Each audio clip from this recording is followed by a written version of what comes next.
আমার দিকে তাকান, আপনাদেরকে আমি নিয়ে যেতে চাই আজ থেকে প্রায় 250 বছর পূর্বে। 1757 রক্তক্ষয়ী পলাশীর প্রান্তর বাংলার শেষ নবাব, উড়িষ্যার নবাব আলীবর্দী খাঁর উত্তরাধিকার সিরাজউদ্দৌলার সাথে যে ঘটনা ঘটেছিল পলাশীর প্রান্তরে, আমরা সবাই সেই সম্বন্ধে কম বেশি অবগত, ঠিক কিনা বলেন? নবাবের এত বড় সৈন্য বাহিনী থাকতে পলাশীর প্রান্তরে ওই ইংরেজ লর্ড ক্লাইভের সৈন্য বাহিনীর হাতে কেন তার নির্মম ভাবে পরাজয় বরণ করতে হয়েছিল? তার কারণ কি? তার কারণ একমাত্র বিশ্বাসঘাতকতা।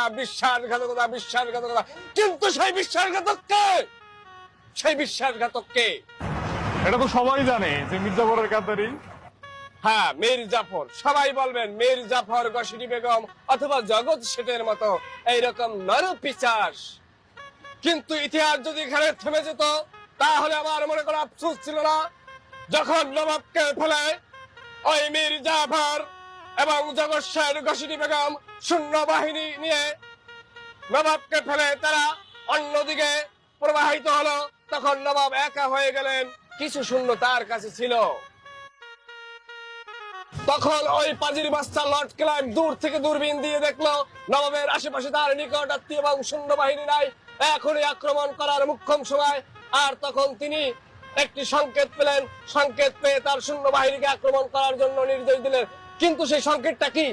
সেই সংকেত হইল একটি আম গাছ।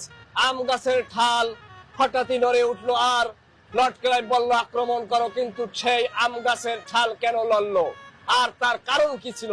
তাই তো আম গাছ লড়ে উঠছিল কেন? তাদের ছিল দাদা চুলকানি, খাউজানি। খাউজাইতে খাবরি বানাইয়া ফেলাইছে।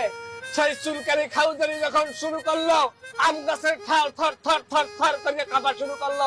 লর্ড ক্লাইভ দূরবীন দিয়ে দেখলো আয় হায় রে, আম গাছের ভিতরে আম গাছের ঠাল লড়েকা। তখন তিনি জুম করিয়ে দেখলেন যে তার সৈন্যবাহিনী খাউজাইতে আছে। আসলে এই খাউজানি চুলকানি কেউ রে মানে না, নিকট আত্মীয় যার লাগে দেখা দেওয়া না যায় তার দ্বারে ভাইয়াও যদি এই চুলকানি ওড়ে দাদা, ভালো টরে কাপড় খাউজাইতে দাদা ছিঁড়িয়ে ফেলাইছে চোখের সামনে।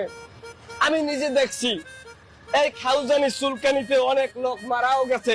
এটি একটি মরণ ব্যাধি রোগ, এই খাউজানি চুলকানি। আর এই খাউজানি চুলকানি জনমের তারে জেতা মারি দেওয়ার লাগিয়া আপনাদের সম্মুখে নিয়ে আসছি আমাদের এই বাগামলম।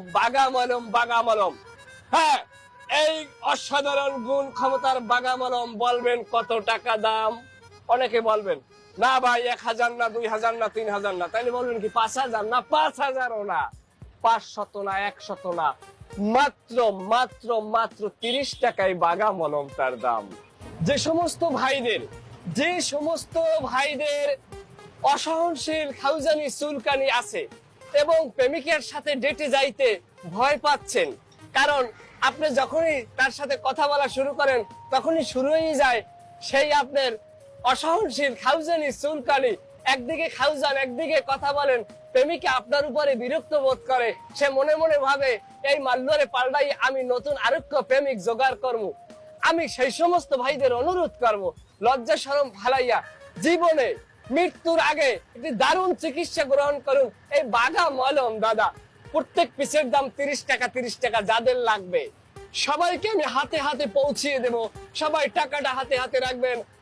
এই মলমটি ব্যবহারের একটি সতর্কবাণী রয়েছে।